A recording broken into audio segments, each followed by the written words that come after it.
Hindi na pinagbigyan pa ng Creamline na makaisa ang Signal HD Spikers sa bakbakan nila sa Batangas City. Naging unstoppable naman si Gumabaw sa kanyang mga mabibigat na atake na nagdulot ng matinding pagkawala ng balanse ng Signal. Pinapakita lamang ng Creamline na hindi pa rin sila basta-basta matutumba ng ibang kupunan.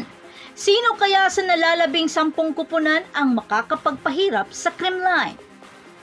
Pero bago pa man ang lahat, huwag mo namang kalimutang mag-subscribe at i-spike ang notification bell para lagi kang updated sa mga valuable ganap.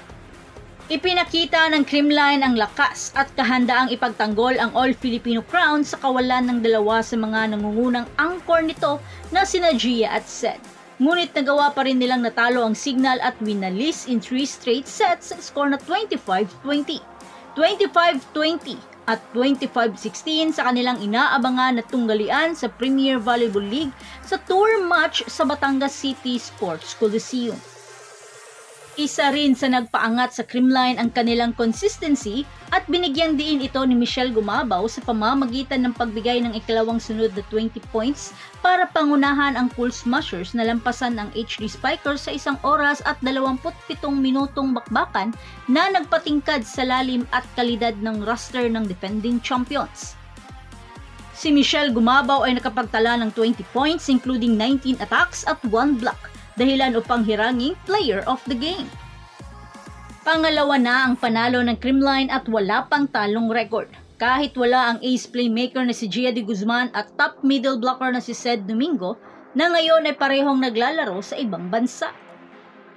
Sa pag-step up ni Kyle Negrito para kay de Guzman, ang ipinagmamalaki na opensiba ng Cool Smashers ay patuloy na umuusbong kung saan sina Tots Carlos at Gemma Galanza ang sumuporta kay Gumabaw na may 10 at 4 na puntos. At si Pangs Panaga ang namumuno sa gitna na may pambihirang mga service aces upang tapusin ang 7 marka sa mga sumusuportang higit sa 4,000 fans sa Batangas City. Sa first set ng bakbakan, talagang dikdikan ang bawat atake, sagutan ng mga puntos. Nang tagilid na ang Signal, dito na ipinasok ni Coach Shock si Jovelyn Gonzaga at naitabla pa ni Rere Meneses sa isang quick attack sa score na 17-all. Pero pagkatapos nun, di na nakagalaw pa ang Signal sa mga sunod-sunod na atake nila Gumabaw at Galanza. Hindi naman makaset ng maayos si Cayuna dahil sa unstable receive ng HD Spikers. Pinilit man nila Doria at Cayuna na habulin ng score pero sa isang error attack ni Ces Molina, tuluyan pa ring nakuha ng Creamline ang unang set. Sa second set, lamang ng 3 puntos ang Signal sa pagkakataong ito. Habang si Cayuna, pilit rin niyang tinutulungan ang kanyang mga kupunan sa pamamagitan ng kanyang pamatay na 1-to-play. Pero naitabla ni Panaga sa score na 15-all dahil sa asintadong service ace kay Bunny Gandler. At dito, di na nakabangon pa ang Signal dahil sa sunod-sunod na service aces na pinapaulan ni Panaga. Habang si MG ay hindi naman mapigilan sa kanyang mga mabibigat na atake, dahilan upang magkanda error ang Signal HD Spikers. Nagpatuloy ang bakbakan sa third set pero di na nakabangon pa ang Signal sa laban, hanggang sa nawalan na ng kumpiyansa ang Signal dahil sa mga unforced error nito. Nagbigay ng 29 unforced error ang Signal samantalang 15 errors lamang ang nagawa ng Creamline. Kaya malaki talaga ang nagawang pinsala ng Creamline sa reception ng Signal. Malaki pa rin ang kawalan ni Daki sa kupunan lalo na sa mga dikdikang bakbakan.